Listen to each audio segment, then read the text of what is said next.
What's up, everybody? Welcome to the Smoking Tire Podcast. This episode is brought to you by Policy Genius. Listen, shopping for home and auto insurance sucks. Seems like a daunting task. All those forms, all those bills, but protecting the things you've worked so hard for, it's important. The trick is knowing where to find the right coverage at the best price. That's why Policy Genius makes it easy. They combine cutting-edge insurance marketplaces with help from licensed experts to save you time and money. Policy Genius saves their home and auto customers an average of $1,000 a year by re-shopping their rates. Here's how it works. First, you head over to policygenius.com and answer a few quick questions about yourself and your property. Then Policy Genius does the rest. They'll compare rates from over 30 top insurers from Progressive to Nationwide to find the lowest quotes. Their licensed experts will look for ways to maximize your saving, including bundling your home and auto policies. If Policy Genius finds a better rate than what you're currently paying, they'll get you switched for free. That kind of service has earned Policy Genius a 5-star rating across over 1,600 reviews on Trustpilot and Google. So if you're a homeowner, head over to policygenius.com right now to get started. They've saved their home and auto insurance customers an average of $1,000 a year by re-shopping policies. Policy Genius. When it comes to insurance, it's nice to get it right. We are also brought to you by Innova Electronics. I love these guys. They sent me the hardware and they have the goods. You ever wonder what that check engine light is trying to tell you? Some people ignore it, cover it up, put tape over it, just dismiss it as a mystery. With Innova, you can easily identify both the problem and what it takes to fix it, like having a personal mechanic in your pocket. Step 1, you scan. You identify the problem. That's easy. Just connect your Innova diagnostic tool using features like hotkeys and the patented all-in-one display. Scan your vehicle's computers to detect for any malfunctions. Step 2, you verify. By pairing your tool with Innova's new Repair Solutions 2 mobile app, you now have free access to over 60 million fixed solutions verified for accuracy by ASE certified technicians. Step 3, you fix it. But it doesn't stop there. Repair Solutions 2 is the complete solution. In the app, you'll find troubleshooting information and even be able to order the right parts for the job. And if you still have questions, Innova's USA-based customer support team is always available. You can buy Innova products at all major automotive retailers on Amazon and at Innova.com. Find the problem and fix the problem. Here's what you go. Here's what you do. Go to Innova, INNOVA.com, and use code TST at checkout to get 20% off your total order and free shipping. That's INNOVA.com. Use code TST at checkout to receive a 20% discount off your whole order with free shipping. Innova Electronics. Find the problem, fix the problem. All right, guys, this episode of the Smoking Tire Podcast, the only one we're going to have this week before Thanksgiving, features my best friend from back in the day, Larry Kosilla, the founder and owner of AMMONYC. He is one of the best car detailers on the planet. He is also a chemist who makes his own products. He knows more about car detailing than anyone I have ever known, and also is one of my best friends. He rules. It's Larry Kosilla of AMMONYC on the Smoking Tire Podcast. All right, motherfuckers. This is the Smoking Tire Podcast. We exist. Hey, Larry. Hey, what's going on, man? What's happening, buddy? I like your backdrop is now better than my backdrop. You it's like a good that? backdrop. Yeah, you get them fresh-ass garage doors going on over there. Yeah, they are pretty cool. They're double insulated. That was kind of the big to-do with these. And it kind of acts, when it's sunny out, it acts, some diffused light, so it's pretty cool. Yeah, it's like a big softbox. Yeah, that's what I meant to say. Softbox. We have soft boxes all around here, but we didn't have anything on the back, so it worked out nice. Yeah, it's good. And it's warm. Yeah, double insulated. It's like freezing out there right now, right? Right now, it's pretty cold. Like yesterday, it was like 65, 70 degrees, something like that. And then today, it's probably in the low 40s, but it's cold and wet. So it's one of those disgusting days. And we were good for like a week. And then when I got the Rimac, of course, the fastest car, whatever, it started to snow for the first time. So I couldn't drive the car. They're like, yeah, you're not going to be able to drive that on summer tires. So were they actually like going to let you have a go in it though? Not a go, but like I needed some, you know better than I do. You needed some driving shots, really taking photographs of it, a little bit of drive-by here and there, but I'm not looking to, punch a 1,000 horsepower car that there's 3 of in the world or whatever it is. So it just was snowing, and they're like, yeah, that's a no-go. I was like, thank you, but I didn't need you. I didn't need you to tell me that. I'm not going to take this car out in the snow. But yeah. No, how did you end up with that thing in the garage anyway? So yeah, Manhattan, the guys at Manhattan Motor Cars. So Manhattan Motor Cars called and said, we obviously loved the Just Go video, that kind of thing. That did really well. Mr. Koenigsegg was thrilled and he wants to do more stuff. But in the meantime, can we deliver the Rimac for you to detail and do a video and kind of bring it up to speed, because we have to bring it to a couple of different shows. They're starting to display it or whatever. So they delivered it up here, but it worked out pretty good. It's a good looking car. Pretty nice car. It's a cool car for sure. It was in decent condition when I got here, so it wasn't a whole lot to do. We were struggling to figure out what am I doing on a car that's in pretty good condition as it is. So we actually had to sand a few spots here and there, but overall, it was great. For someone like you and me, taller, bigger dudes, I mean, it's really tight. Yeah, I mean, I've seen tight. The only person I've actually seen like sitting in one driving it is Richard Hammond, and he's tiny, like really tiny. Right. It's a little tight. It's a little tight. There's a lot of leg room, no headroom. What was cool was you could shift it from all-wheel drive to two-wheel drive, to front-wheel drive to rear-wheel drive. I mean, so there's a lot of options. And then we were trying to get, I don't know if you're familiar with Rimac or Mr. Rimac or whatever. Familiar enough to know it's pronounced Ramats. Ramats, he came on and I was like, how do you say this, Rimac? And he's like, oh, it's Ramas or whatever. Yeah, I mean, if I had a name that was unpronounceable or that was pronounced different than it was spelled, I probably wouldn't name the company that. But that's just me. I don't know. What do I know? Hey, I'm just a guy with a name that everybody fucking pronounces wrong. Yeah, Mr. Farah. Yeah. Matthew Farah. Yeah. He came on and he was pretty cool. And one of his helper, like the marketing guy or whatever, came on, and they were cool. I didn't realize that they made basically all the electrical parts for like Koenigsegg and a bunch of other supercars. So they're focused on all the electronic stuff. And then I guess he just did this spin-off project with the Rimac, and now they have the Concept 2 coming out as well. Yeah, it's sort of like Koenigsegg and their flex fuel projects that fund the hypercars. It's the same kind of deal, but batteries and electronics. Yeah, so it had this massive, probably a 3-foot by 2-foot wide battery in the back, so it was kind of neat. The front, just regular suspension kind of thing. It was a very cool car. I think it's gonna probably do well. I'm not sure. I think it's priced at 1.6 or 1.3 or something. So did it feel like built as well as like Koenigsegg or Pagani or any of that kind of stuff, or is it a little more concept car-y? I would say, from the little bit that I was in it, I would say it's a little bit more concept-y, like the leather and everything. Yeah. I mean, it's great. It's a great car, but I would, the Just Go felt a little more like there's more versions of it, like they've been doing it longer. Yeah. Like when I got in you ever drive a fucking Fisker? You ever get in one of them things? I have. Actually, no, they felt kind of janky. Ooh, nice punch in, Zach. You know how they felt kind of like janky? Like that. Yeah. Yeah. Like that. Yeah. We actually had a Fisker in the other day. It was kind of in that world, but they're in the right path and the car's pretty cool. But yeah, it's one of those cars that like could have been cool, but like then it wasn't. But then they kept trying to keep it alive, and it's like, we've already established this isn't cool. Stop trying to make Fisker a thing. We had one come in because there was a scratch on it, and the scratch was like this long, and we were desperately trying to get a. Sorry, Zach was. I know Zach was like holding on me. He's distracted by managing YouTube feeds, and I'm all. If you're gonna cut to the pretty one. Wait, so you had a long ass scratch on it? Sorry.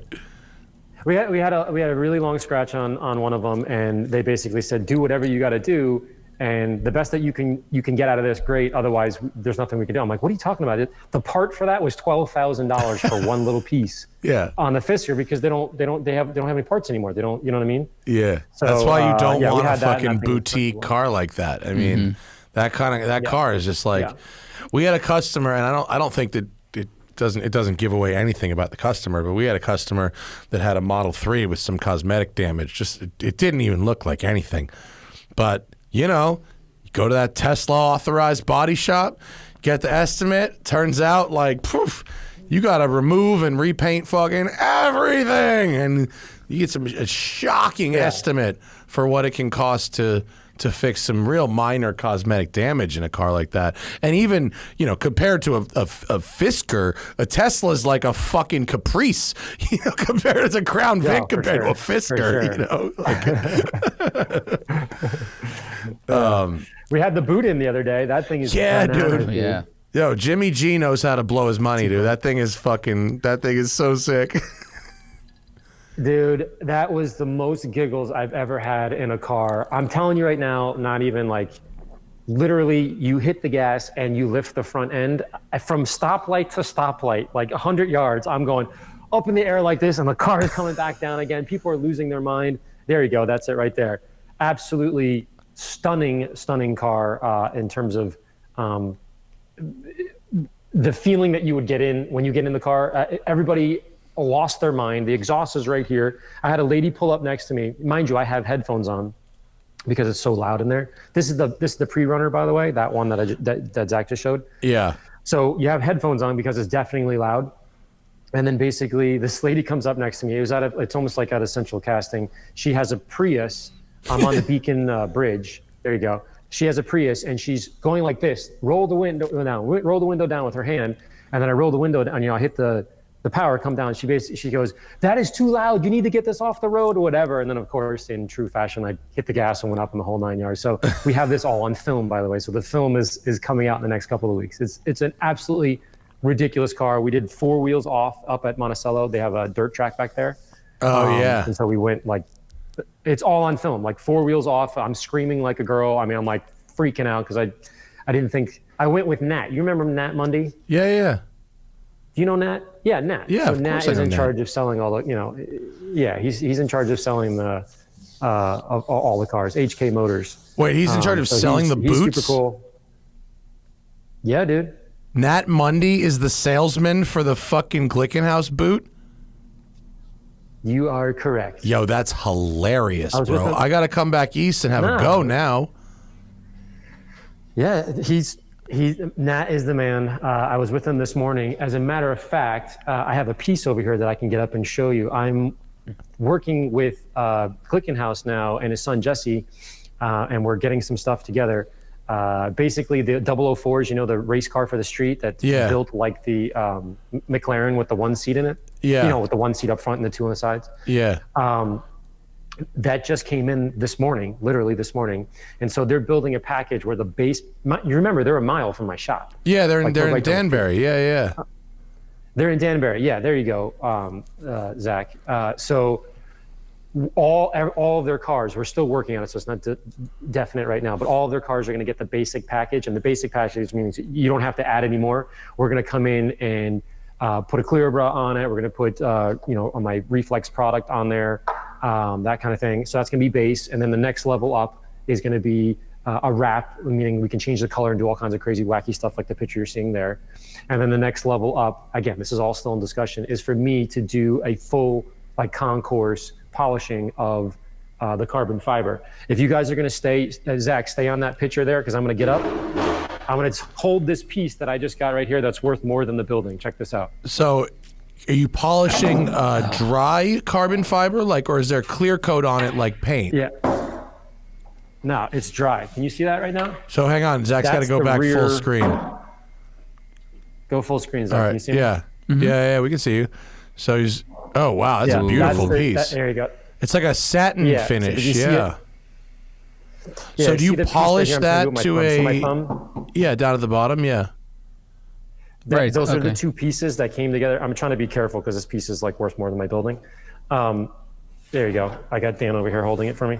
But these 2 pieces, that's the way it basically comes out. So it's a little bit, darker or whatever. It's sanded. Is that where the 2 pieces are joined? So we're going to sand this. That's correct. And the glue, I guess, came out here. And of course, you sand it down. Makes sense. So I'm going to come in and try to polish this whole thing to make it, where is it? Can you see it here? Right around here. See, it looks a little shinier in this area. I mean, it's hard to see from the camera like 8 feet away. I mean, it's tough. For people listening, it's bare carbon fiber, but down the middle of it, there's almost like a dulled racing stripe where the two pieces of carbon were joined together. So you kind of have shiny bare carbon like you'd expect, although not super polished. But down the middle, it looks like it was almost scuffed with like a Scotch-Brite pad. Yeah, exactly. I'll put it down right here. Wow. So are you gonna do that fucking one piece at a time? Why do I feel like your AirPod just died? I think we can't hear you. Your AirPod just died. Wah wah. AirPod dead. Well, we'll see what he comes up with. Well, his lab died too because we don't hear him. Oh. Something hath happened. Fucking Jim Glickenhaus though. This guy's figuring out how to do it. He's just like building race cars for the street, building trophy trucks for the street. Pretty cool. We have a visual on Larry, cool. but no audio. I can't hear you, Larry. I think your lavalier died too. AirPods and lavalier. Look, I can see, but I really like watching him get frustrated like this because he kind of like loses his shit. You can hear see us him. through speakers. It You can transferred hear to the him. speakers. See him like slowly going crazy. This is the calmest I've seen him in this kind of situation. He's kind of freaking out over there. You hear me It's now? good. Oh, hey, there you are. Yeah, it's called dead batteries. Yeah. People need to be more prepared when they're doing our fucking podcast, is all I'm saying. This is bullshit. Yeah, right. Yeah. Yeah. Anyhow, thank you, Matthew. Anyhow, you can polish bare carbon. Yeah, so basically what's happening is all the pieces just came in off the boat literally today. And so they're going to put them all together. Now, here's the kind of the interesting part that I'm shooting a film with them. We're going to polish every single car that comes out, right? This particular car, which is kind of interesting, is the car that's going to be crash tested up in Canada in a couple of weeks. So what we're going to do for a video is one, practice on this car because I want to make sure all the techniques work out and I want to do it on the customer's car. We're going to polish every single part on the car inside and out and do it within a couple of days because we have to do it quickly. Then the car is going to be driven for 3 or 4 days. And then from what I understand, trucked up to Canada, and then they're going to do Canadian highway, what's it called, Matt? Moose test. Yeah. The certification. Yeah. Yeah. And they're going to be doing it all with one car, from what I understand. They're going to be doing 6 or 7 tests. Yeah, they crash into it like on different sides. Like they crash on the front and then the back and then the side, then the roof. They really fucking turn that one car into a little hay bale, don't they? Yeah. It's going to be the most expensive paperweight ever kind of thing. But I'm filming the whole thing, so that's what's exciting about it. Are you going to go film the crash test? Yeah. We're working out all the logistics. And then they said, They hey, let you into Larry, Canada? which was really... Well, that's the part we're trying to figure out right now. Yeah, I was going to say, that's the only... that might be a little bit of a problem. That's the only little catch there. But they did say, I was talking to Jesse yesterday, he's super sweet, nice guy. And I said, man, I really want to do the Steve McQueen car. They said, no problem. Interview with Jim, no problem. And then they're like, hey, why don't you come to the Baja 1000? I was like, great, I'm down. When? It'll be a great film. I can clean it afterwards because they're delivering the Baja car here afterwards with all the mud and stuff. Yeah. And they're like, Tuesday. And I'm like, Tuesday, what month? They're like, Tuesday as in like Tuesday. So I was like, no, I can't go on Tuesday. It's like 3 days from now. So I was kind of bummed about that. But does that boot? Okay, obviously, if it lifts the front wheels off the ground, that's very cool. I get it. But is it like, what do they want for them things? They want, don't quote me on this, $265 for the 2-door and $285 for the 4-door. And that's not that bad. I was expecting to hear like a 400, 500 kind of thing. No, if you talk to Jim, which I did last week in the the place that he has in Sleepy Hollow. Yeah. So I went there and saw the whole thing. I mean, he's a pretty passionate dude. I'll leave it at that. He's an incredible guy. And I said, what's kind of your mission here? He's like, the mission is I want to be able to have these crazy cars that we believe in and be able to drive them, but have them somewhat affordable. I'm using air quotes, of course, around affordable because it's still expensive, but it's not, like a $2 million car kind of thing. He's like, it's still a reasonable. And the one that I drove here and I had for almost 6 days was incredibly loud and very whatever, but that's the pre-runner. He's like, the ones that'll be made for the street will have, carpets on the inside or whatever, or things to make it so that it's not so loud and so sort of violent or whatever the word is you want to use on the inside. But it'll still have you can pretty much do anything you want with that car. So I'm pretty stoked. It's a LS with an automatic, right? Correct. And I think the one I drove had straight cut gears because it really pounded into gear. It's an incredible, it's a great weekend car. I don't know about every single day kind of thing, but the one that they're coming out for the street apparently is more every single day. And I told them, I was like, I'm saving everything up because that was like the ultimate car for me. It was that much fun driving this car. I don't think you actually want one. You've never?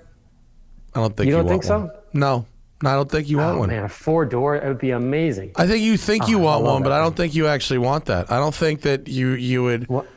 I don't think your fucking wife would hate that. Your wife would hate that. My wife, who is the most patient with cars of anybody I know, she puts up with the dumbest shit that I buy. She would be like, "What the fuck is wrong with you? What are you doing with that?" Your wife would not put up with it for a second. She definitely wouldn't. She definitely wouldn't. I'm not going to argue with you there, but I think until you drive that car, I think you haven't driven that yet.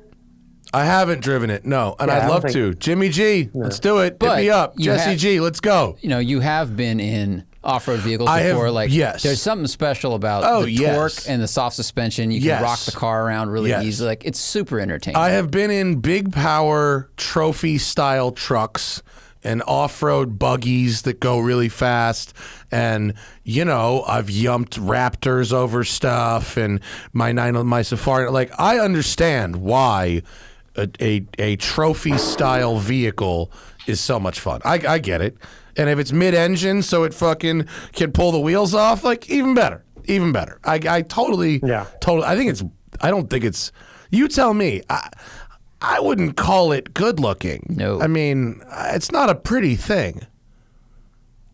I don't know. I wouldn't call it like a voluptuous Ferrari kind of pretty. It's more like when you look at it, most people just go like, every single person that when I was driving it gave thumbs up and go, "What the hell is that?" That's every single thing. They're like, "What is that? What is that?" So from that sort of perspective, they said it's fun to drive. To Frankenstein too, but it's what Carl would call a lecturer's car. You have to explain to everybody what it is. You roll up in a Pista, and they don't go, "What is that?" They just know it's a Ferrari and that it's expensive and fast. Right. This thing is you have to give them the whole fucking spiel. And at the end of it, they go, "Right." And it's called a Glickenhaus boot. Okay, like, all right, whatever. If you're not a McQueen nerd, you don't get it. But McQueen, you can't underestimate McQueen nerddom. McQueen nerddom is really the ruling elite of the automotive industry, isn't it? It's true. I got to see the real boot at Jim's place. It's unbelievable. Yeah, there it is. Yeah, so the boot is based on this original thing. Do you want to tell the story of the original boot, Larry? I don't have as much as I would like, but basically Steve McQueen built this based off of some other vehicle, which I'm sure someone's going to kill me for. I can't remember exactly what it was, but he ended up running and winning, from what I understand. And this is an homage to that to his boot. And I don't think Jim McQueen built it. I think someone built it, got McQueen to drive it. And it was a radical design that was a departure from either Volkswagen Beetles or pickup trucks, because they were running modified pickup trucks back then, basically, and this was sort of one of the first dedicated tube chassis, optimized Baja vehicles that was not based on a production truck, I believe. But I don't think Steve McQueen was involved in the conception of it. I think he just liked it and drove it, and then won. Yeah, Jim told me that the buggy itself, the frame, the buggy aspect of it, was built in the same thing, in the same location as the like the Mars rover or whatever. So he has all these pictures. Oh, really? That's maybe kind of not cool. the Mars rover, but what. The lunar rover, the lunar rover, the moon one.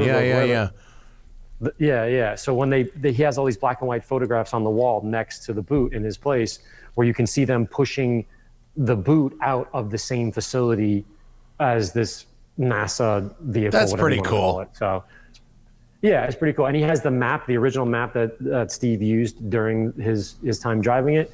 And then apparently there's I don't know what he was talking about. There was like some bag of the woman that was in the movie with him or something like that. So Jim's got like this beautiful like case all in his, in his facility that has all the art that's associated with it. It's pretty neat. We'll have to do a showdown. Clickenhouse versus Adam Carolla. Adam has this really strange shrine to Paul Newman with all these race suits. I mean, not only does he own 10 of Paul Newman's race cars, he's got this fucking shrine thing going on. He's really obsessed with the Paul Newman. And I think Jim has some of that for McQueen. Maybe he's got a nice facility though. I'm going to be shooting a video hopefully soon there. It's pretty cool. The boot looks a bit like they took a Myers-Manx and then they just stretched it and packaged it a little bit differently. Like the Myers-Manx or any VW based buggy back then, it was a mid-engine or mid-rear engine, and what they did, looking at the original boot, is they kind of stretched the wheelbase, gave it way bigger tires. It's really cool that the front tires are taller than their own fender almost. It's like it almost looks like an open wheel car that they put huge balloon tires on that were meant for the Mars rover. Well, they squat the center of mass down in between the wheels instead of a traditional pickup truck where it would be up above the chassis. Right. So I can see why it would perform well. It's not good looking, I don't think, but who cares, because it's a purpose-built vehicle that's made to just survive off-road. And surviving the Baja 1000, who gives a shit what your shit looks like? I agree. And you're talking about a race car. In there? Yeah. In the original? No, they're absolutely... What? No, they're what? I was asking Zach. I was just asking Zach to get a picture, but they're absolutely what, like death trappy? Oh, yeah. There's no cushions. There's not... it's a real... for lack of a better word, man's car, whatever you want to call it. Like I looked at it, I was like, Matt would last 10 minutes in there and I would last about 30 seconds in there. Just destroy your back driving that thing. You're just sitting on nothing. There's no cushion, there's nothing. Can you imagine going over, 80 miles an hour going over a jump on that thing? Yeah, I'm good. Crazy. I'm good on that. I'll take something a little more cushy. Oh, but the new one looks awesome. I would love to have a go. And the 4-door one in particular looks really nice. That's fucking cool. Yeah. I'm glad that these kinds of things are being available. I'm super stoked that that's like a thing that you can buy. And I thought you were going to tell me it was 500 grand. I'm glad it's not 500 grand. It's crazy expensive, but you're not even getting into a Ferrari F8 for that. You know what I mean? There you go. That's the new interior, right? That's the new. That's not the one that I drove. Yeah, that's got a lot more leather and things. And it's got is that what the shifter lever looks like, or is that a manual shifter in this one? No, it's not a manual. At least mine wasn't. Do you see the black thing? See the black thing on the right? Go back to that other one. Yeah, the black thing next to the shifter on the right. Lever. Yeah. Yeah, that's the one that pulls it into 2-wheel, 4-wheel drive. Yeah. And then the shifter itself, clunks it into. Matt, remember the obviously you remember the Cobra. When you put it into gear, it would do that clunk. Yeah. Oh, there you go. That's what when you stick it in there, and basically the car squats, doom, Yeah. Put it into gear because it's all torqued out, Bro, yesterday I was down in Newport Beach. I tested a yacht. I tested a 57-foot yacht that had 2,600 horsepower. Okay. I saw your Instagram. You saw the Instagram picture of it? Dude, and this thing was crazy. And when you went with the throttles from neutral to first, or to forward or to reverse, it engaged with the gnarliest thud, and idle speed in forward, just put it in gear and idling, was almost 9 knots. Idle speed. Think about how hard it would be to dock something like that. How do you do that? You just coast? Dude, you basically coast, and then you can use, it had bow and stern thrusters, electric bow and stern thrusters, but it was tricky. It was the dude. The dude fucking did it like pretty much on inertia. It was tricky. Yeah. All right, so like we need to have a different sort of conversation. Why are you test driving super yachts? Do we need to have another conversation offline here? Like what happened? Like why wouldn't? Yeah, like 2 years ago, I decided to review some boats, and I was like, this will be a thing I do, boats once in a while, and it made like no money, but it was a good scam to get out on people's sick boats actually, and so I stopped doing them because I was like losing money doing them because it's hard to get, it takes a lot of time to do a boat. It's just you can't do them like cars in the canyon. Yeah. So. But this dude I know in Newport, who goes by Big Boat Ben on Instagram and YouTube, is fucking great. Yeah, it's the best username ever. How did you get that Instagram shot? Like it looked like you had like a GoPro hanging out, or was it? It like was a pole. 360. Well, the one Zach's showing right now is a drone, but the other one is I'm holding a 360 cam on a pole. How come you don't see the pole? Am I just like... Because the pole is at the direct like the pole is in the sort of one part of the shot that the camera can't capture. The software's gotten really good with the those software has gotten really good. If you look very carefully at the video, you can see little bits of pole. But yeah, it's a very cool shot. But yeah, that was it was, dude. You put this thing into gear and went. And then you're just glubbing it at a speed that is way too fast to be docking. It's crazy. What does something like that cost? $2.5 million. Yeah, why not, right? 57 feet long, 0 staterooms. That's a day boat only. Wow. Yeah. Think about that. Think about the implication of your 60-foot yacht with no staterooms. The implication is the staterooms are on my bigger yacht. That's true. The implication is that's the dinghy. Yeah, and this thing goes fucking 60. So, like, it was built for Billy Joel. It's a one of one. Billy Joel was the first owner. The second owner is now selling it. But it was built so that Billy Joel could go from his home in Sag Harbor to Manhattan for lunch and back on boat. It's like 2 hours to Manhattan by boat from Sag Harbor in that thing. So sick. It's a lunch taxi. Cool. Yeah. The dude's in Newport Beach. He said 25 minutes to Catalina for lunch. That's so G. On a 60-footer? Imagine how much fuel you're using. Like the next words out of my mouth. That's like $2,000 worth of fuel right there. Oh my God, dude. The engines are 24-liter V12s with two 80-millimeter turbochargers. My gosh. Yeah. And the red line is 2,800 RPM. But like, you should see how fast it gets from 35 knots to 40 knots. Like, when you push it from 2,200 RPM to 2,700 RPM, and the turbos just go, zzz, and it all of a sudden is like, whoa, it's pulling. Like, that was the shit. That was the fucking jam. That's awesome. So is that going to be an actual video review? Yeah, it is. Yeah. I don't know why I'm doing that. Wasn't just like an excuse in the afternoon to go hang out? I mean, that's why I did it, but I had to bring cameras along and make a video, quid pro quo, Clarice. Yeah. And it was good. It's a good time to be in Newport because as you're cruising by through the harbor, what you see are a lot of sad, sort of faded and tattered Trump flags dangling very, very limp and very flaccid. There's a lot of flaccid Trump flags. There wasn't a lot of wind that day, which made it good for filming, but it also really emphasized the flaccid nature of a Trump 2020 flag on November 11th.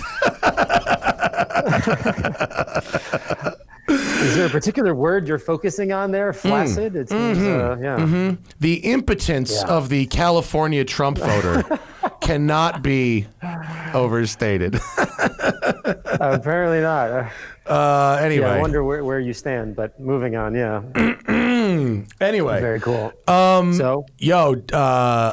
Derek did a kick-ass job on the Ferrari, by the way. Derek is the man. He's a G. Derek knows how to sand anything. He taught me sanding years ago down at McGuire's, and he is the absolute grand pimp at sanding. He's fantastic. So, did he say anything about the car? Like, was there? No. Well, it had a repaint like 10 years ago, so there was plenty of paint there to work with. They did a nice job with the repaint. He was able to remove my fake badges that the last owner put on. They put on fake fender shields, which were so terrible. You got them off quick, too. You got them off really quick. I was gone half an hour. It was no problem.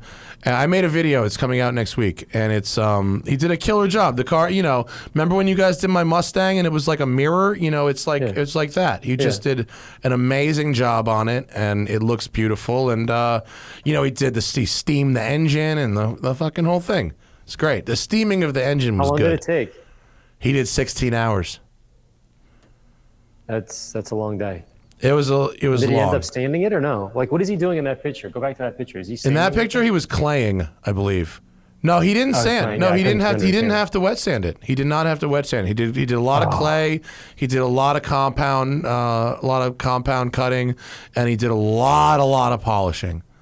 And he also, he took all the badges off, and he did underneath all the badges and all that stuff, and it was good. It was really, really nice. Yeah, he's the man. That guy's the man. He's a good dude. I'm trying to get everybody to come out here, but COVID's crazy out here. So I want him to come and see the shop and the whole 9 yards and do some training or whatever, but it's not happening, man. What did you want to promote? I remember you wanted to talk about something that I don't think we talked about yet. Was there something you wanted to promote? I don't remember. I don't think there was anything. Subscribe Reflex? to the channel. All the videos are like no. It was a thing. Pro. Reflex is a thing now.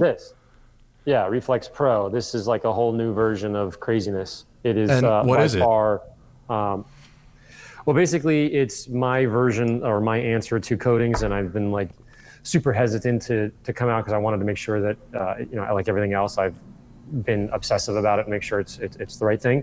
But this one in particular has antimicrobial additives into it. You can probably see a little bit on the bottom there. I'm not sure if you can see a little bit of that white stuff, but we can't, but that's okay. You can't really see it. You get the I can't see the microbes in the bottle. It's been certified, and you can't see the microbes. Yeah, we actually put germs inside, so that's how that works. But yeah, we've been working really hard on it, and it's doing really well in the market now, and we're pumped. But I don't even think that's what we were talking about, but you just led me into that. Is that something you add to your water? I mean, that's, the bottle is like a 1 ounce bottle, right? So that you just add that to everything else you're spraying down your car with? I don't know how things work. No. Yeah, you apply it with a blue applicator. So I have a video online that shows all this kind of thing, but basically it lasts 28 to 36 months. And it has this antimicrobial aspect to it. So you can put it on door handles. You can put it on, interior trim pieces if they're painted, of course. Because I know you don't like the C word, but it's for lack of a better term, it's something you would use instead of a ceramic coating, right? It's an alternative to a ceramic coating. I would say that you could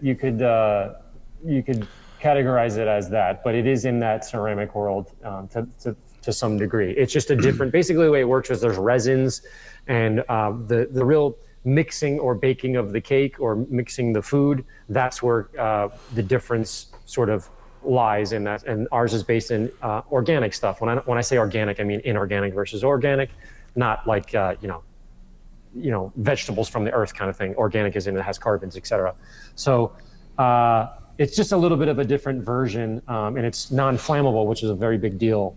So that all these things took forever to figure out, because when you take, flammability out of one aspect of it, it's sort of like a soundboard, like Zach has probably in front of him. Like you pull one of them up, the other one has to go down. This kind of aspect to it. So I didn't want to compromise certain things, and one of them was, having it non-flammable, so we could be able to ship them safely, et cetera, et cetera.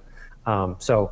For the lack of a better word, yeah, it's in that same category. If you wanted something to put on your car that would last a really long time, beads is the safest product that we could make that could have the same characteristics or the strength, and added in antimicrobial. It's the first one that I know of. Maybe there's other ones out there that have that sort of capability, and it's certainly proving itself in the market. So we're pretty stoked. Does the word antimicrobial mean it just doesn't provide an environment for them to foster, or it actually kills microbes? No. It protests against microbes. Kill, It unionizes and holds a picket line.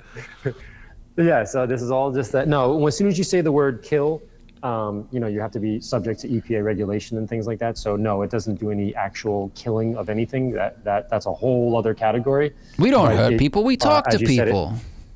With guns in our hands. Whoa. Hey, we ensure the windows in your business are kept safe. That's what we do.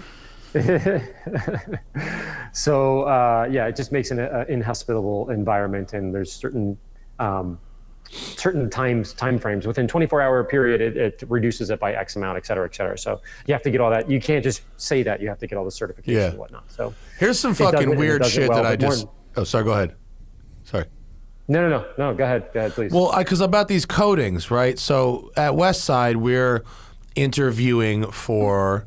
And I think we found someone for film and tint people who can come, do installs here, right? So that we don't have to go drive customer cars to shops, right? And so we interviewed like 4 or 5 different folks. And inevitably, the film people also start talking about ceramic coatings. And one of them said some shit to me that I had never heard before, which is that they are doing ceramic coatings on parts of the interior, but not just plastic and carbon trim. He was actually talking about leather. What the fuck is that about? Can you ceramic coat or put these kind of coatings on like leather surfaces? That's been around for a little bit, but it's not as popular as as paint. So I can understand people not being understanding that. But yes, that is something that is sold. I'm not exactly 100% sure of the validity of any of those claims. So there's lots of things out. Let me put it this way. The market for, certainly in the United States, for, hey, I want to put something on my car or in interior or anywhere on the car that I don't have to maintain it. Mm-hmm. That's very popular because of the American style, if you can read between the lines there, right? So what can I spend money on now to have an illegal immigrant put on my car so that I can be lazy later? Yeah, I don't know if I go that far, but you said it, not me. But so bro, we were there in 05. I can understand why that was. Yeah, it's true. That's true. What's the statute on them guys? Do we get to worry about that in 05? 15 years later, is it okay? Yeah. So yes, they claim that kind of ceramic stuff, but if you think about it from more of a slightly chemical or scientific perspective, if you're going to put something that's ceramic, meaning SiO2, or something that forms a hard layer, it's not really going to work well on leather seats. If you that's what I was thinking. So that's the part. To me, it was the leather's supposed to be soft. Why do I want to put this hard shit on there? That was what I was like. What the fuck? But the guy was all, no, it's a real thing we do. And I'm like, well, but does it make my leather feel hard now? Is it turn it into like a Reese's Pieces with a candy shell?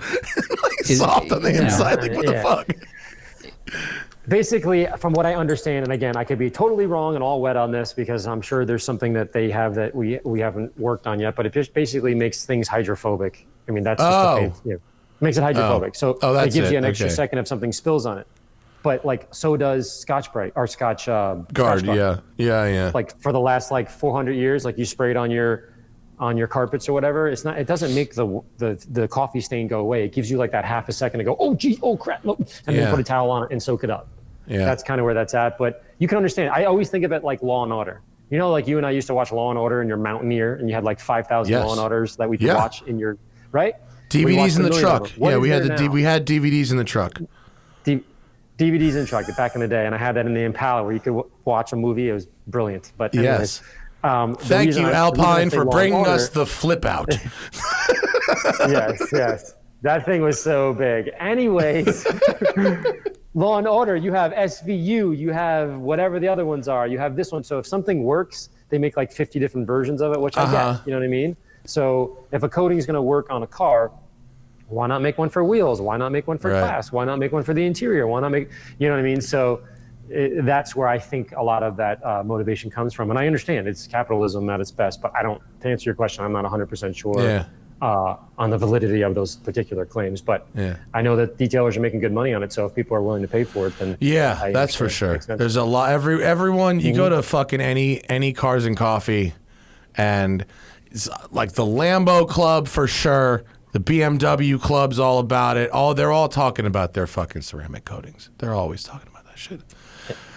I'm not sold yet. I'm gonna leave my in my 80s paint alone. I've gone sans coating. Just Derek. Yo, you know what Derek did that was really impressive? And he did it on the Ferrari, but he also did it on another customer car that came imported from overseas. The glass acid. The glass acid. The acid etch? The acid etching that gets the glass like new. Yeah. That was amazing. Yeah. That shit was awesome. Did you have water spots everywhere?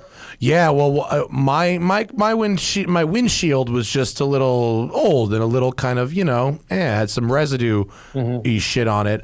The other vehicle, there's a customer car, was imported from Japan, and Derek did a full correction on it as well. And we hypothesized, based on the mileage and the type of car it was, and that it was an all-wheel drive car that was on the more practical side, that it was someone's like snowmobile in Japan. Basically, there was their ski car, and it lived in the mountains or whatever because it had oxidation and it had salt, and the glass had this sort of etched filminess on it. And so Derek hit it with the acid, and it looks like brand new glass. It's incredible. It was very cool. Yeah, that acid chews up all the minerals and all the stuff that gets jammed in there. That's a big deal. I think when people are detailing cars, that's like the one thing that is always left towards the end. It's like, we got to do windows last. And it's like you did all this work, the car's all shiny and detailed or whatever, and then you kind of you leave the windows to the end, and then you realize, oh my gosh, there's water spots everywhere. So I actually have a video coming out in the next probably 3 weeks where we do polishing the glass, because a lot of people have asked about the water etching, and then once you take those water spots up, then how do you polish it to kind of bring it up? So Derek's the man. By the way, I sent him a couple of bottles either for your car or whatever. Yeah, no, he called me and he said he wants to come back up because you called him and he needs to put reflex on my car. Yeah, you're going to see a massive difference. Yeah. All right, I'm stoked. No, he did such a fucking good job. And Derek is available to members at Westside Collector Car Storage. If you even get a transient membership here, you can access those services. Larry's holding up a polisher of some kind. What do you got? Hey, look at this. This is the all-new ammo polisher from it's got your fucking name on it? Dude, look at that. It's like Toro Rosso red. I can't see because I'm looking at a small screen, but I'm sure the audience looking full screen. It's awesome. They sell that like that? Well, they don't, but we're hopefully doing some cool additions or something. So we're working on some fun stuff, but that would be pretty cool. I'm very excited that there are some cool things in the works for sure. All right. That's not going to work for me. You better fucking polish that polisher. Bingo. Yeah. You need a tiny one. Derek has brought over a polisher that had like a 1/2-inch head. I'm sure Larry has like 3 of these things also. What's the smallest little polisher you have? We're going to grab them right now. I have a ton of little polishers over here, and then I even have one that's up there that's this big. I mean, like a tiny little polisher. It's a pretend one that you can give to the kid, my son. But look at the size of the pad. Oh yeah, what every kid wants for Christmas. Yeah, it's like a 3/4-inch pad. It's like little. But do you have a tiny, the tiny polisher itself, the tiny motor to power it? Yeah, no. Derek was using the little one for like the louvers in the engine bonnet and stuff, and like the A-pillar between the trim. Yeah. Yeah, we have one with an extension that extends super long. So like if you have to get into the engine and then polish, let's say, something that's down underneath, and you can't fit the tool in, you can actually get an extension. So it looks like the craziest dentist tool ever because it's so tiny, it's so long, but it's also really kind of hard to manage at that point because you're up here polishing down. I mean, we have little tools. Oh yeah, that's the little guy. Yeah. That shit rules. Yeah. So Yeah, Rupes makes some cool stuff. And there's air-driven ones. This one's battery-powered. And you have air-driven ones.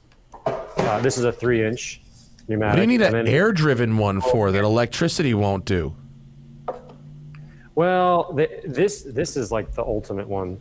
It has a lot more it's got a lot more power to it, at least it's got a lot more strength to it. And then here's another air one that's a 1-inch. Oh yeah. Look how against my hand. Look it's tiny. Yeah, it's little. I just don't know. You're flowing. It's a lot of air to flow it continuously, right? Because this thing is like, it's not like an impact gun where it's just on for a minute.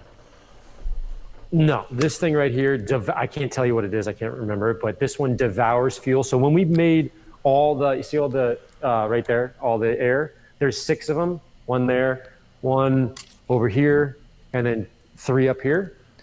So when we designed how much the building could sustain in terms of its air capacity, we based it off of this particular one, which is one of the smaller ones, the LHR 75. We have so many tools here, I can't think of which one is which, but this one devours fuel. So we had to make it so that if, in theory, all 6 reels were going at one time, they could kick this one. And so that's why we have a huge tank in the back with twin motorcycle engines pumping out the sides. I mean, the thing is, it's actually motorcycle engines? Yeah. Motorcycle V and whatever that model is. But I mean, obviously, it's been modified to be able to use for a compressor. Yeah, so it pumps air out. In fact, it's actually pumping too much air. And so this week we're trying to figure out how to dial it back because we have palm sanders and we were blowing too much air through there, so we were blowing up the seals inside the air. We were like, nice. Tim the Toolman Taylor, a little too much power going on in here the last couple of days. But yeah, man, it's pretty cool. That's awesome. We got a couple of questions from the people, if you don't mind, before we wrap this up and let you get home to your family, because you're on East Coast time. If you're with us in the live chat, get questions in the next 10 seconds. Zachary, that's the first one there? That's the first one I found for Larry specifically. All right, cool. Ryuka Chu says, what do you see on the horizon as the next steps in detailing technology, or are those things heavily gated by material science advantages, so there's not much new to speak of? I would say that from a chemical perspective, I think there's going to be a lot of really exciting things coming out.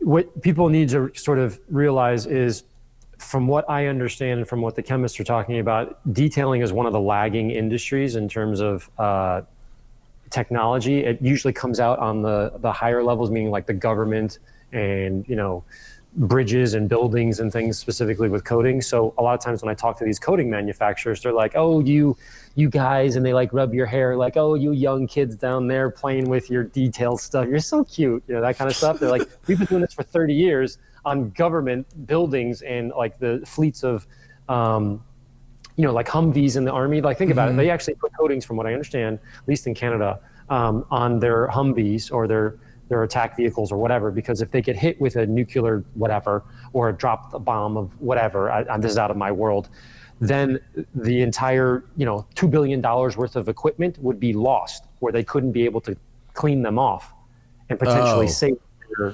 You mean like radioactive dust or something on there that you could get hose off if it was coated? I don't know if it's that. I don't know the specific. Like, I know someone's gonna like freak out, be like, "That's not true." I'm like, I understand. I'm saying I don't understand. I don't know all of the facts, but I know I've been on a conversation with someone who applies coatings to bigger things. I went and asked 1 million people, I'm like, "What is going on with these coatings? Explain to me like the real stuff." And then they got on here and they had that attitude of like, "You detailing guys are so cute because when we put it on these buildings or battleships or things where, like, imagine like one bomb goes off and the ship is still there." When I say bomb, I don't know, like what you said, some fallout or whatever. Yeah. And the ship still stands, but nobody can go on it. It's a $20 billion ship. They're like, that's garbage now because we can't step on the boat because it's got all the stuff on it. They actually take like spray guns. Right. Yeah. What you're describing has got to be radioactive dust, basically. I don't know, something like that. Radioactive dust, or like chemical weapons, right? Like a chemical weapon. That's what I meant. Okay. That's what I think it is. Chemical weapon type thing. Okay. Like I think Assad dropped or whatever. Like that Sure. kind of something. I don't know. But when they put it on, the point I'm trying to make is when they put it on, they have full hazmat on, and it's like it takes 2 months or something to put it on. But they literally roll it on and then they spray it. It's like a whole procedure. Yeah. So the point is when you do something like on a car, you're not rolling it on, or you're not taking it into the body shop to re-coat the car. So all the coatings out there are basically this derivative of watered down versions. And so that's why they always like, you guys are so cute playing with your cars, that kind of thing. Yeah. So that's a long way of saying I think the technology is going to get better and better in terms of the chemistry because it's there. Like it's already up there. We just can't find a way to be able to make it so that somebody can hand apply it versus put it on with a spray. Who's going to do that? Right. Who's going to do that in their driveway? So yeah, I think the sky's the limit because we're behind the curve. Got it. Does that make sense? Yes. Chappie wants to know if I would ever sell my Lamborghini and buy a stick Mercy and ride that up. Well, first off, unless you're talking about LP640, my car is worth more than a stick Mercy right now at current market price. But more importantly, when you're buying a collector car, even if it's an investment, it should be the car you want. When I bought my car, I didn't want a Mercy. I could have bought a Mercy. I wanted a Countach. I've driven Mercies. They're nice, but they don't speak to me in particular as something that I need to have in my garage. Whereas every time I see the Countach, even if I'm not driving it, I just look at it. I go, "That's my Countach," and so that's really enjoyable. And What's also, the deal with the Peterson Museum and that, Matt? bro, it's not Peterson's fault. I don't. They're doing the best they can given the circumstances. The city won't let them I don't know open. any of this, by the way. My Lambo's at the Peterson. They've got an exhibit. It's beautiful. It's about the history of the supercar, and they've got the 25 most important supercars of the last 50 years, right? And it's badass. There's a McLaren F1, there's Miura F40, the Roof Yellowbird is there. There's a bunch of awesome cars that are there. But unfortunately, the county and I don't know if it's the city, county, or state, which governing body is involved, but they will not let them open.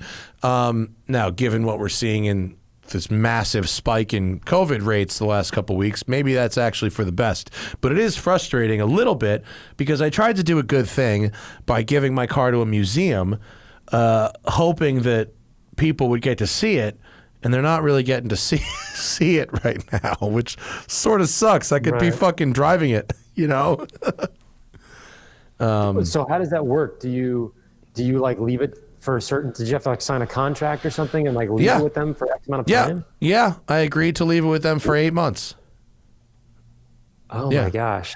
Because I'm leaving this in the Aldrean Museum behind me, the 964 for the winter. Yeah.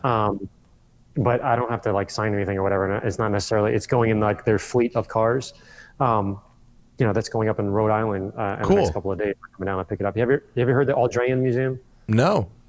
Newport, Rhode Island. No, but I love Newport. I'll check it out next time I'm there. Yeah, it's really cool. He's got 300 or 400 cars there, another couple hundred cars in Virginia, and he rotates them all around. But cool. Privately held collection, same kind of idea. Nice. No, they didn't. They just made me. They made me sign a loan agreement, saying that I wasn't being paid, and that were there any special care instructions, and from this period to this period, and I have insurance, and that's really it. Yeah, it was pretty basic. It wasn't anything weird, but it's just a bummer because it's a car that it's not like an extra car, and I'm like, oh, thank God I've got somewhere to shove this thing for a year. It's like I have the biggest garage ever, and I have plenty of room to keep it myself, and I like driving it. So it's kind of a bummer that I'm not driving it if people aren't going to be able to go check it out at the museum. But it's very nice to be asked and to get to display a car at the Peterson. It's the best car museum in the country, so that's cool, That is awesome. I'm sure you've talked about it at length, but your shop, everything is good. We haven't spoken before. Maybe we'll do it offline. everybody. Yeah, no, it's good. Business is cruising. Yeah, we're doing all right. We're doing all right. It's good. I mean, you know, considering pandemic, considering, you know, it's not the best time of year to start a new business, we're great. We're doing well. We got happy customers. Awesome. Yeah. Zach, what do we got next, buddy? Pull it back up. We've got... Oh, someone wants to know about the Blueface Rolex Sky Dweller. It's a fabulous watch. It's an absolutely fabulous watch. I've worn one. It's great. It's Rolex's most complicated watch. It's an annual calendar, which means that it doesn't do leap year, but it knows what months have 30 and 31 days, and it adjusts itself accordingly.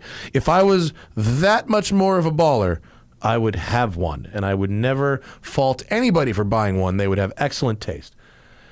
Andy wants to know. All right, Larry, I'm going to change Andy's question around for Larry. Larry, why did you buy a 964 and not a 993? 993s are better. Yeah, that's my reaction too. The head shake. Someone just said, Matt, why'd you buy a 328 and not a 348? Like, because the 328 is the one I wanted when I was this tall. Like, you know what I mean? It's like, because you buy your dream cars. I don't know that. Yeah, I saw a picture of this when I was, I don't want to say super young, but probably like 20 or something. And I was like, this is the coolest thing ever. And it was a rendering. It was blue. And somebody put smoke out the back. And somebody drew it. And I was like, that thing is cool. Sounds like someone like Chip Foosed it. It was kind of Chip Foosey. It's not. It's true. It was lowered, had bigger wheels on it. You know, it was a drawing. So that one in particular, I have it burned in my memory. That's why I was so obsessed with that one. But yeah, there you go. I don't know how you must get 1,000 of those questions a day. I mean, well, because when you're talking about old cars, there's almost nothing where someone goes, well, why did you buy that old car? The one that's 5 years newer is better. Well, okay, but the one that's 5 years newer is not the one that I saw on the street corner when I was 8 that made me go, oh my God, look at that. You know what I mean? You buy these cars to take you back to a certain point in your life. Now, that's not to say that someone might not say, gee, I'd like to own a Ferrari. Which one can I buy? And people will do that too. But that's not us. You're not talking about that. You're not talking. Me and Larry, we buy the cars that we dreamt of owning, you know? Right. Not just, oh, I want an old Porsche. What's the latest Ferrari or what? Yeah, I want to feel a certain way. Or even, or even like, what's the thing that people want in old cars and we should go get, you know? Dude, I remember what I was supposed to be, why we called. We're supposed to be doing the plug. My bad. Better now. Yeah, holy jeez. If I had hung up, I'd be like, what did I just get on the whole thing for? The video game. Because you're our friend. I remembered it, but I didn't want to fucking say it and blow up your spot if it wasn't ready. Same. The fucking video game, bro. Crazy. Yes, thank you. Dude, I'm losing it. I'm so overwhelmed with craziness at the moment. But woof, that's Is the YouTube trailer up yet? The cut that you sent me, the thing? Can people see it yet? Yeah, it's up. Yes, it's up. It's up and it's going. It's on. Is it on your YouTube channel? Let's roll the dice. Let's see if we can play this thing on the show without getting fucked, Zach. No, you can do. If Zach goes into the 280Z video, which I posted a video today. We did we can talk about that. I pulled the 5 Series BMW had the most disgusting thing. We pulled the entire interior out and rebuilt it, and we're selling it for parts. That was today. The other one was a 280Z that had 350 miles. Like, all of this is you can't make this up. 350 miles. The guy bought it 44 years ago. Drove it back from somewhere in Jersey to Hershey, Pennsylvania, 150 miles or whatever, for a total of 350 miles. I think it had 150 miles on it. Yeah, go to the Zach. Go to the second one. First wave in 44 years. Yeah. Jesus Christ, your fucking view counts. Your view counts are off the goddamn chain. 3 million, 3.5 million views in fucking 10 days on this. Jesus Christ, hang myself. So, anyways, if you go in halfway through, you can pull it up while we're chatting. But anyways, 44 years. If you haven't seen it yet, go see this. It's a crazy. He parked it in his garage, Matt. He got a scratch on it. He pulled the fender off to see like if he could fix it or whatever. He didn't get the parts that he wanted. He left them to the side, put all the parts that he did take off, put it in the trunk, and then decided, hey, I'm not going to drive this because of the scratch, right? And then he ran into some financial issues for X amount of years. The car sat there, dude, for 44 years. What? Like, when I opened up the door, Matt, I'm not even exaggerating. When I opened up the door, it smelled just like a new car, and it still had the plastic on the seats. What? Like, you can't find this. What kind of a person does this? Who's this bad at math? What? Who has gotten their math so wrong that they determine that it is financially sound to park a brand new car for 40 fucking years? I'm telling you. What kind of math is this? Listen, the guy was obsessed with the car. He changed the tape deck. You know, it was like some tape deck to another one, to Macintosh, whatever. He became, got financially messed up. It's on Bring a Trailer right now, believe it or not. It's on Bring a Trailer. And how much is it? I looked at it like 2 days ago. It was like $90. I think Zach could probably find it too. It's probably $90, $90,000. Yeah. Well, it'll probably go for big money, but even still, that's a terrible investment. Like, it's just terrible. Why? Why? The car itself? Yeah. To buy a car and park it for 40 years, even if it's worth a bunch of money in 40 years, it's a terrible investment. No. Oh, no. Okay, I got you. I thought you meant the person who would buy the car now is a terrible investment to buy. No, not necessarily. I have no idea what it sells for. Yeah, no. I mean, good luck finding a brand fucking new 240Z. That's the only. It's at. Wait, wrong one. That's not it. Yeah, no, 355. It's 100K right right. Jesus, it ends in 6 days, and it's at 100K. It's at 100K. Is that good? I mean, it'll probably sell for $200,000. I mean, it's this is one of those situations where you've got a car that's got an enthusiast following, and good luck finding another one. Where are you going to find another brand new Z at any price? If you are in the market, if you decide, you wake up one day and you go, I really want a Z in showroom new condition, how much time and money would it take you to find that? You know what I mean? Versus it's impossible to find that. It's impossible. And I want to be clear, that guy didn't make an investment. That guy just was really obsessed with that car and didn't feel like he wanted to drive it unless it was in perfect condition. And he couldn't find the fender or some like weird piece or something. And then he kind of just, I don't want to say forgot about it, but was so fastidious that he couldn't bring himself to drive it if it wasn't perfect. Some type of story like that. It's crazy. I'm not strange. I'm not arguing that it's not crazy. It's very strange. It's just, I don't think it was a financial thing. It was like, oh my God, I can't drive this unless it's perfect. That's even weirder, but whatever. Whatever. Dude, it's from cool. I mean, perspective, when I cleaned it. Yo, but your video game shit isn't in that video. What the fuck? It is. Oh, that's it. It is.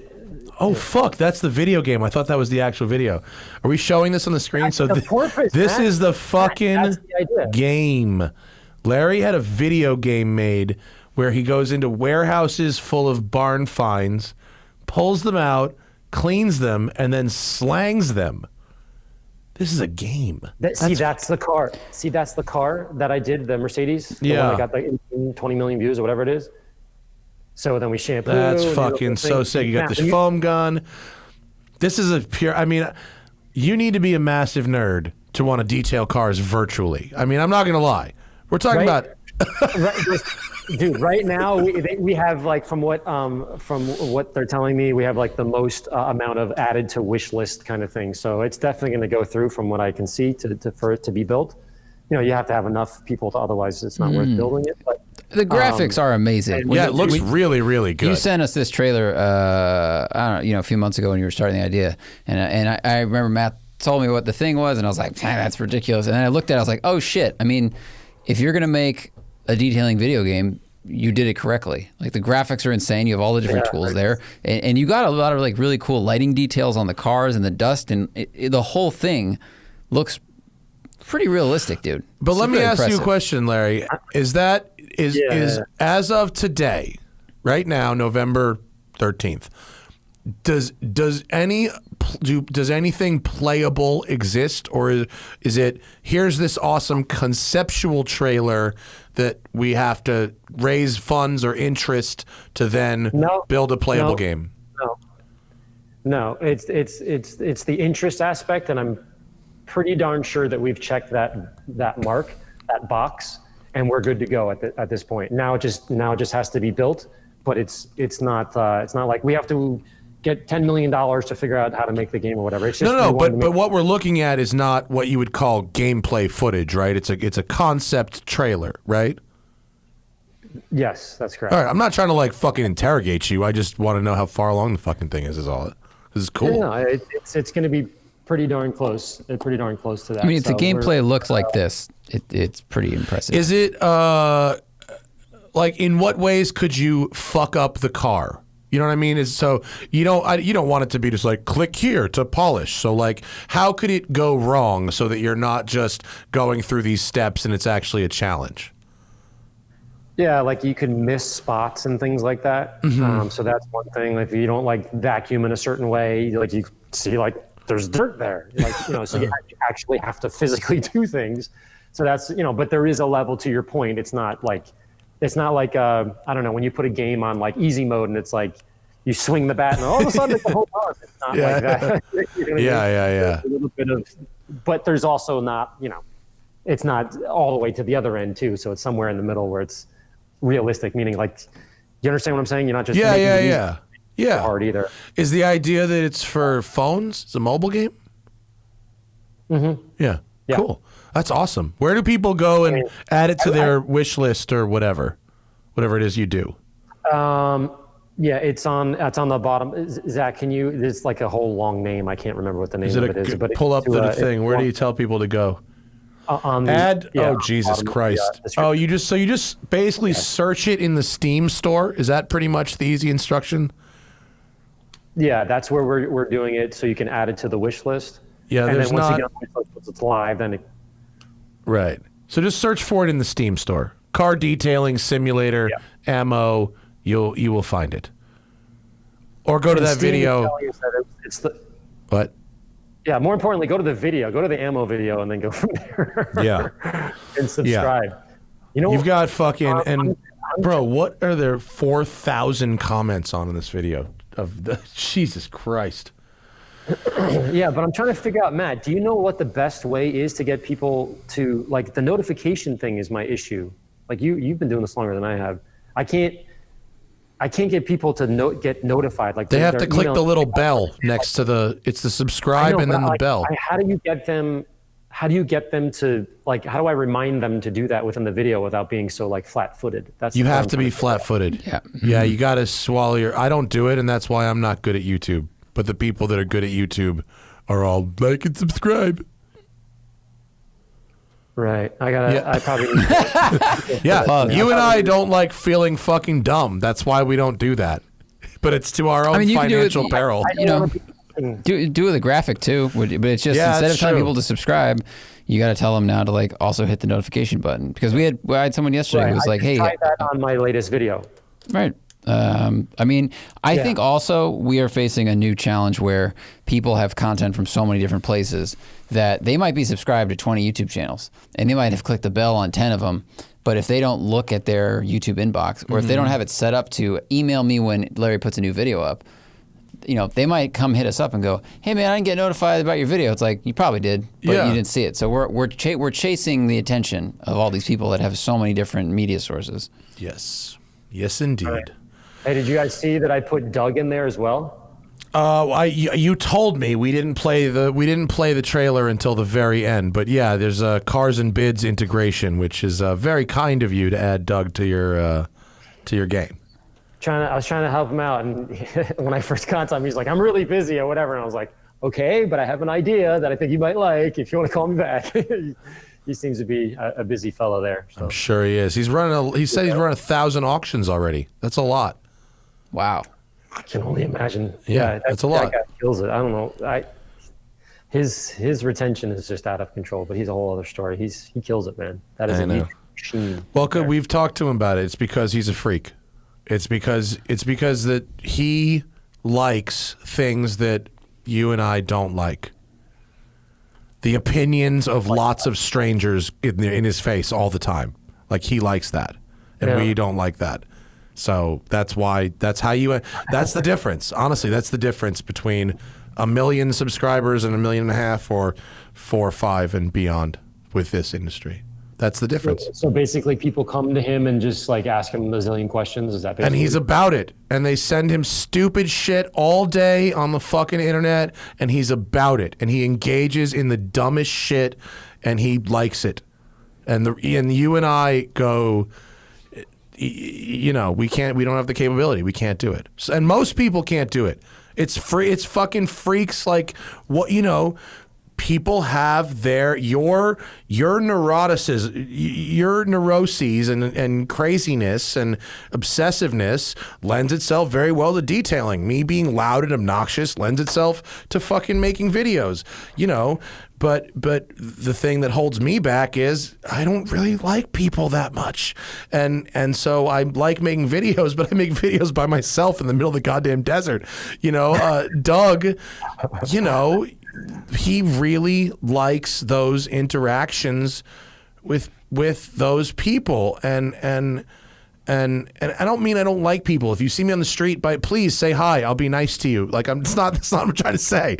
You know what I mean? But there, you know, people send me a photo of a car, and they're like. It's not like, oh, there was a Countach parked in front of my house. Like, they'll go find a picture of a Countach somewhere on the internet and send it to me and go, here's a picture. And you go, well, what the fuck? What am I supposed to do? And Doug will be like, that's awesome. Thanks. I love Countaches too. Let's be friends. And that's why he has fucking 5 million subscribers, because he's a freak, because he doesn't think that's weird.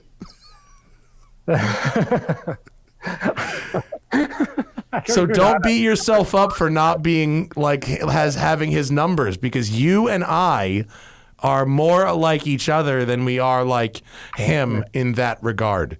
Yeah. We have shit to do.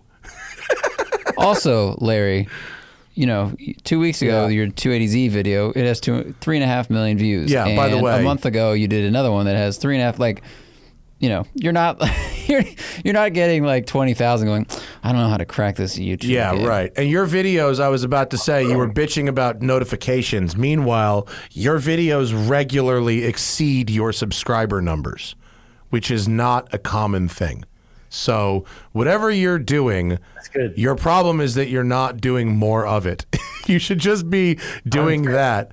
I'm trying. I don't think we're really trying hard. I mean, I know it's a part of you, Larry. Like, you know, you'll never be doing enough or doing well enough, but you're doing fucking good. I mean, look at the place you're sitting in that you built. It's awesome. And obviously, and look, just by looking at your homepage on your YouTube channel, Larry, which I'm looking at right now, it's very obvious what works and what doesn't for you. Your how-to videos are between 200,000 and 300,000 views, which is great. I can see 4 of them here. How to paint polish by hand versus machine, how to clean and disinfect, and how to remove scratches. Now, those all have about 20, I don't know, a sixth of your subscribers watch those. Now, when you have a car that is incredibly dirty, barn find, disgusting mouse, fucking biohazard, first wash in 30 years, you literally get 10 to 15 times the traffic on those. Now, I know you can't always find a barn find to do, but fucking the multiplier, it takes you the same amount of time to make one of these videos as it does to make the other one. The multiplier of the cleaning the dirtiest thing I can find is so extraordinary that you would kind of be an idiot not to just do that. Because you could literally make... I'm trying to be careful. What do you mean be careful? Be careful about fucking what? I'm trying to be careful. You know, we've talked about this offline, as I want to make sure that I, you know, still give the how-to stuff, but I think if people understood the behind the scenes like you understand, you can articulate what I'm going to say a little bit better. Like, if I'm going to get that much more traffic and get that much more visibility and, like, you know, accolades or whatever the word is that I'm looking for, psychologically in these videos, I'm going to focus more on that. Or another way, I get more views if I do this than that's why I started the other channel. And so I get some people that say, hey, why don't you do more of the how-to things? And sometimes I'm like, because nobody watches it. Like, yeah, you know what I'm saying? Yes. The jam. That's why people say to me, hey, why don't you do this? Or hey, why don't you do that? I love that. And I go, look at the numbers, bro. You and a few other people love it, and the masses love this other thing. That's the way it is, That's the difference between anecdote and data, And an anecdote can feel like a lot. If you get 100 emails and go, why did you stop doing that? And you go, holy shit, I got 100 emails. It must be a lot. It's like, yeah, but that's like 2 zeros off of what we're talking about. You know what I mean? Yeah, and so I've had that same sort of issue with lives. I'm not sure if I'm going to do lives anymore because I got like a lot of people who love the live. You know what I mean by lives? Lives. Yeah. To lives, and then I got a bunch of other people saying like, hey, you didn't answer my question, or you answered it too quickly, or whatever. And I'm like, I have this panic attack when I'm on live, not because I'm talking to the camera. You and I've been doing this for 10 years or whatever. I don't care about that. I care about not being able to answer. I'm looking at my the big screen TV, so where we put it there so I can see the comments and not go like this. I don't know how you guys do it. I can't answer them fast enough because they keep going like this. And so I was getting all this mail. We only answer the super chat ones, by the way. They have to give money, and then we answer it. No, I was answering every single one that came up. No, don't do that. Stop. No. My eyes were going like this. Shit, they're going crazy fast. Of course you can't answer all of them. No, they have to answer the super chat. I was like, slow down. I can't. I was like, that kind of thing. People like, you're so unprofessional. I'm like, guys, I'm trying to answer all of them, but you guys, Zach and Matt have known me for 20 something years. I can't just give like a yes or the question. It's like, do it really well. You know what I mean? You got to give a little more information based on whatever the car is. So I was like, I can't do lives anymore. I can't answer everybody's questions because I'm not doing it well. I'm doing these sort of half-ass answers. You know what I mean? Yeah, no, you only answer the super chat questions, Larry.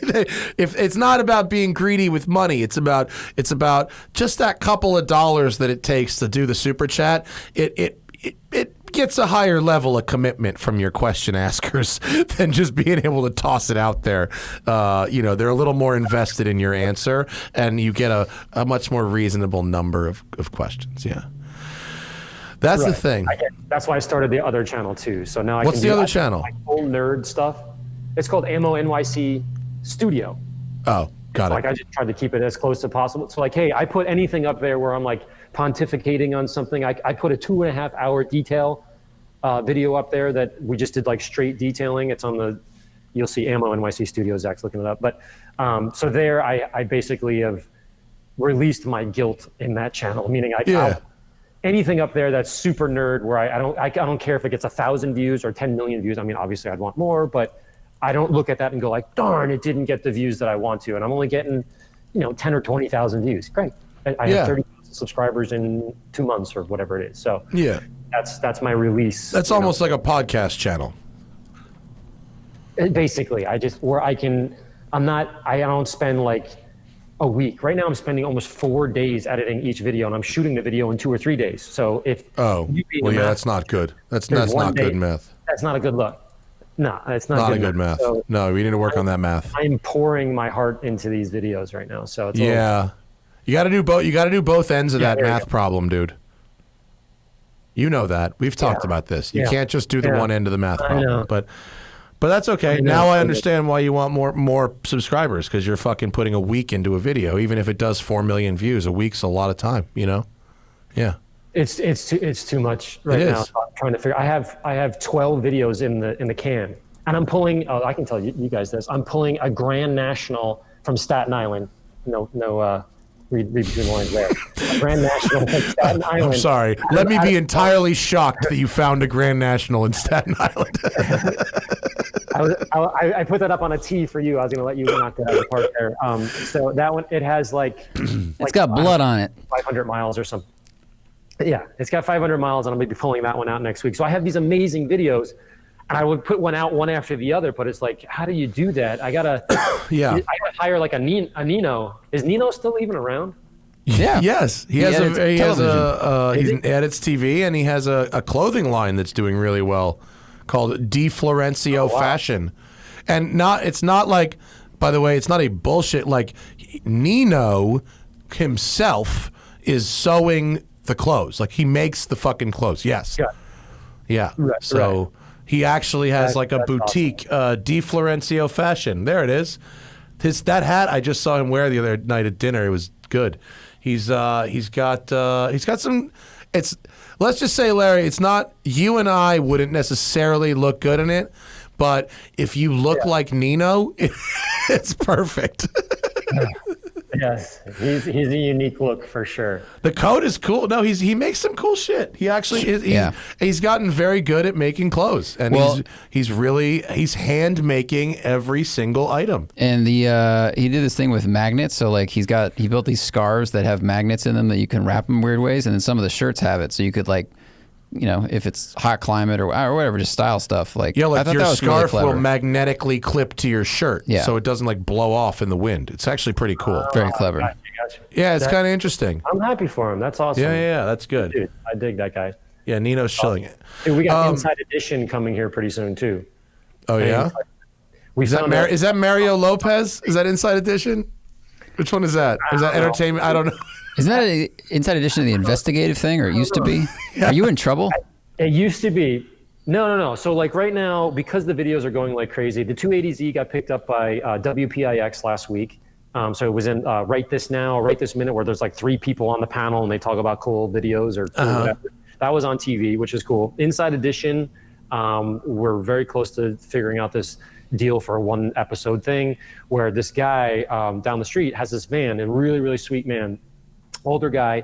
If I could do it quickly, I would send you a text message, Zach, of the picture of the inside of the car. The truck is completely insane. In fact, I may even ask Dan. Hey, like shaggin' wagon insane? Like what kind of van are we talking about here? Like shaggin'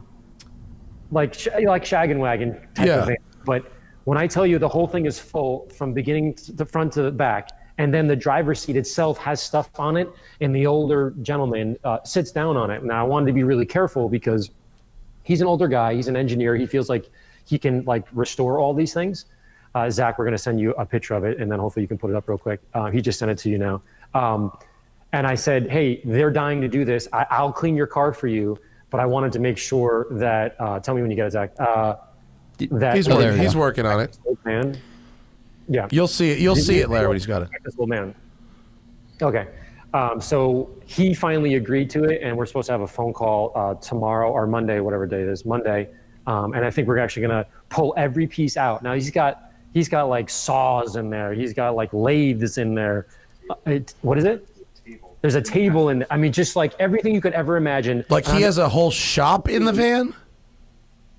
It's not that. He drives around and collects things, but you look at it and you're like, this was from like 1960. I mean, I cannot wait to take everything out of there and completely restore his van. But we have to put it back in. The whole crux of the story is sort of understanding his purpose for doing all this stuff. But behind the scenes, what I'm working with them is they want to do that, and I'm happy to detail it. And he wants the detail. I just was very clear that I didn't want them to make him look. You get what I'm saying? I want like him a hoarder. He's an older gentleman.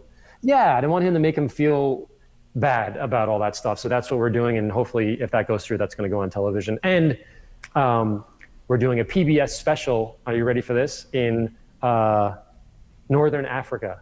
What? On a PBS special on.